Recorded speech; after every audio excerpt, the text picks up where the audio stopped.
ফিরে এলাম বিরতির পর, সঙ্গে আছেন গল্পকার মোহাম্মদ ইরফান।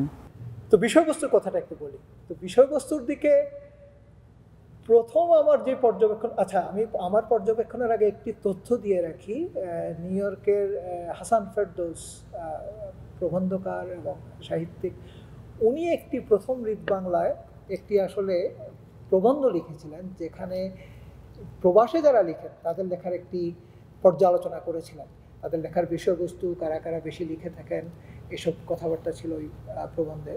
আমি যেটি দেখেছি, একটি বড় অংশ তাদের লেখার একটি বিশাল অংশ জুড়ে থাকে যেটি তারা ফেলে এসছেন। তা আমরা একটি সমাবেশে এটি নিয়ে আলোচনাও করেছিলাম যে এই বাক্সটি আমরা সাথে করে নিয়ে এসেছি নানান রকম স্মৃতি, সেই নস্টালজিয়া, সেই স্মৃতি রোমন্থনটা একটি বড় অংশ, যেটা ডায়াসপোরারও একটা বড় দিক। যে কোনো দেশান্তরী দলের বা দেশান্তরী গোষ্ঠীর ক্ষেত্রে এটি একটি বড় প্রবণতা। আমি ব্যক্তিগতভাবে যেটি মনে করি যে আসলে অভিবাসী এবং অনাবাসী লেখকদের লেখায়, আসলে লেখা তো জীবনকে নিয়েই, তাই না?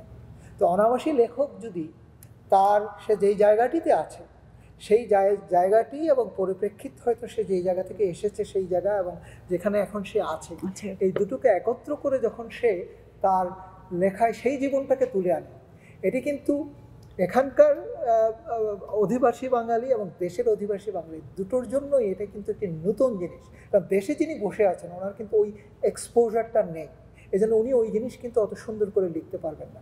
আর আমরা জানি সারা বিশ্বে এখন এক ধরনের বিশ্বায়নের প্রবণতা, আমরা কসমোপলিটানিজমের কথা বলি, আমরা বিশ্বজনীন মানবতার কথা বলি, আমাদের জ্ঞান বিজ্ঞান প্রযুক্তিতে পশ্চিমের দেশগুলো অনেক উন্নত।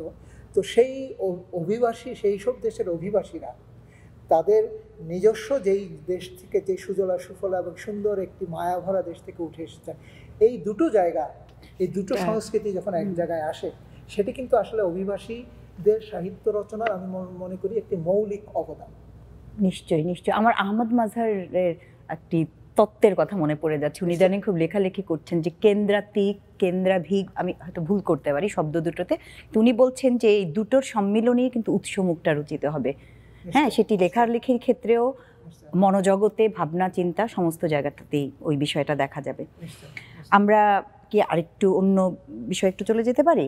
অবশ্যই। তার আগে আমি দর্শক শ্রোতার উদ্দেশ্যে একটুখানি বলতে চাই। সম্মানিত দর্শক শ্রোতা, আপনারা জেনে অত্যন্ত আনন্দিত হবেন, এবারের সাহিত্য সংকলনে প্রায় 70 জনের মতো লেখক শুধু আমাদের এই শহর থেকেই তাদের লেখা দিয়েছেন, এবং এটি আমাদের জন্য খুবই একটা বড় খবর। আর সামগ্রিকভাবে লেখার সংখ্যা সম্ভবত ইরফান 225-এর মতো, কম বেশি। হ্যাঁ, কিন্তু এর মধ্যে 70 জন বলা চলে আমাদের এই শহরেরই। এটি যেহেতু টরন্টো টিভি, আমি আনন্দের খবরটি আপনাদের সঙ্গে ভাগাভাগি করে নিলাম। আর হৃদ বাংলা কি আরেকটি বাক্যে বলিনি, এটি হচ্ছে প্রতিবার উত্তর আমেরিকা সাহিত্য পরিষদের উদ্যোগে যে বিশ্ব বাংলা সাহিত্য সমাবেশ হয়, সেটিতে প্রতিবারই এই সাহিত্য সংকলনটি বেরোয়, এবারও বের হবে। ইরফান, আবার আপনার কাছে আসি। বাংলায় বিশ্ব, বিশ্বে বাংলা, এটি এবারকার নয়, এটি বরাবরই আমাদের সাহিত্য যে সমাবেশগুলো হয়ে আসছে সেটির স্লোগান, বাংলায় বিশ্ব, বিশ্বে বাংলা। এই বাংলায় বিশ্ব, বিশ্বে বাংলার ব্যাপারটিকে পুরো যে বুঝি তা না, তো যতটুকু বুঝি সেটি বলার চেষ্টা করছি। শুনে এই স্লোগানটি সম্ভবত জ্যোতিপ্রকাশ দত্তের মাথা থেকেই বেরিয়েছিল। না, আমার যদ্দূর মনে পড়ে হৃদ বাংলা নামটিও এবং বাংলায় বিশ্ব, বিশ্বে বাংলা পুরবী বসু। ও আচ্ছা, পুরবীদির দেওয়া। ধন্যবাদ, অন ক্যামেরা পুরবীদিকে ধন্যবাদ জানাচ্ছি চমৎকার একটি স্লোগান আমাদের জন্য বেছে বের করার জন্য। তো আমি যেটি বুঝি এটিতে হচ্ছে যে আসলে এখনকার সময়টা হচ্ছে একটি নলেজ বেসড এইজ, তাই না? একটি জ্ঞান ভিত্তিক সময়। তো সেই সময়ে পুরো বিশ্বের শিল্প, সাহিত্য, জ্ঞান, বিজ্ঞান, সেগুলো আমরা যে ভাষাটিতে কথা বলি সে ভাষাটিতে যখন আমরা নিয়ে আসবো, এবং সেটি যখন আমাদের জনগণের মাঝে, যারা বাংলাতেই মূলত নিজেদের মধ্যে যোগাযোগ করেন, ছড়িয়ে যাবে, তখন পুরো বিশ্বটাকেই আমরা বাংলায় দেখতে পারবো, তাই না? আমাদের নিজস্ব ভাষা। এখন প্রশ্ন হচ্ছে বিশ্বে বাংলা, সেটি কি করে, বা সেটি বিষয়টি কি?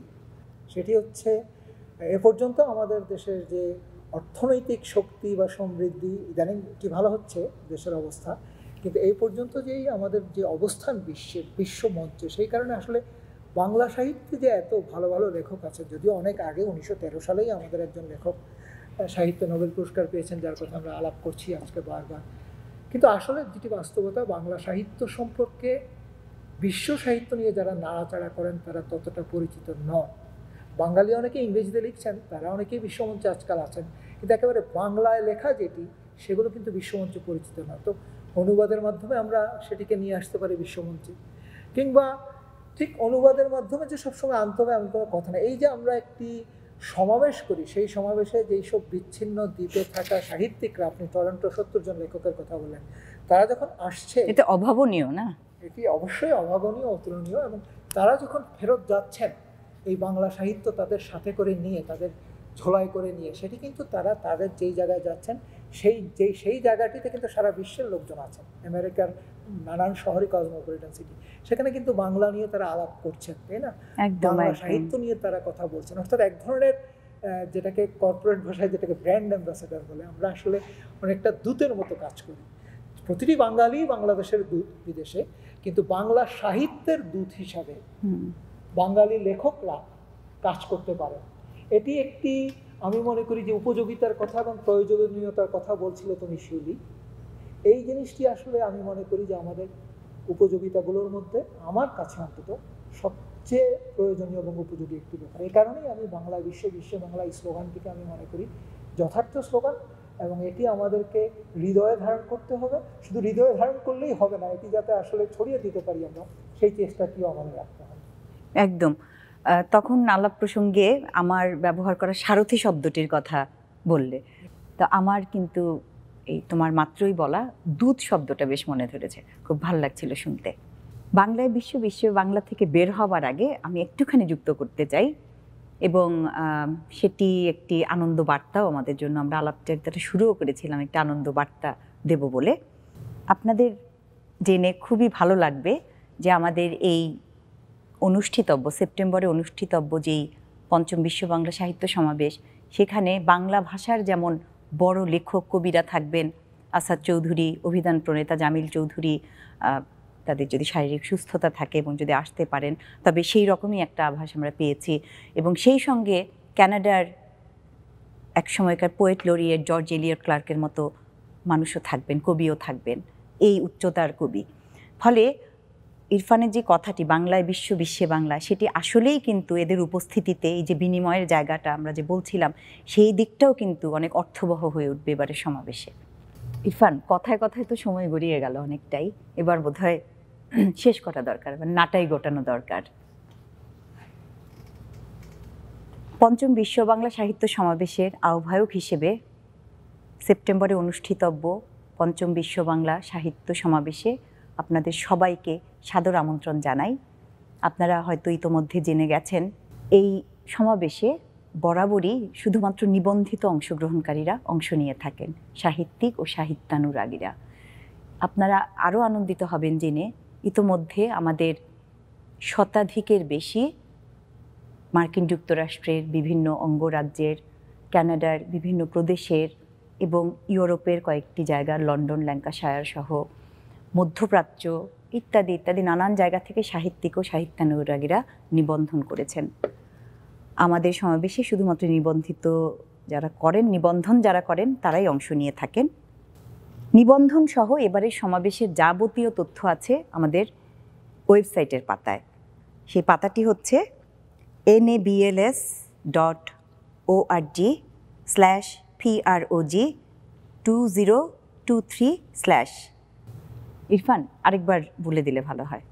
হ্যাঁ শিউলি, আমাদের একটি ওয়েবসাইট আমরা করেছি, আসলে গত 5 বছর ধরে ওয়েবসাইটটি আছে, যেটি বলেছিল Shiuli, www.nabls north America Bengali literary society এই নামে। আর এবারের সমাবেশের 2023 সালের সমাবেশের পাতাটি হচ্ছে প্রগ 2023, প্রোগ্রাম 2023 সংক্ষিপ্ত রূপ, www.nabls.org/prog2023।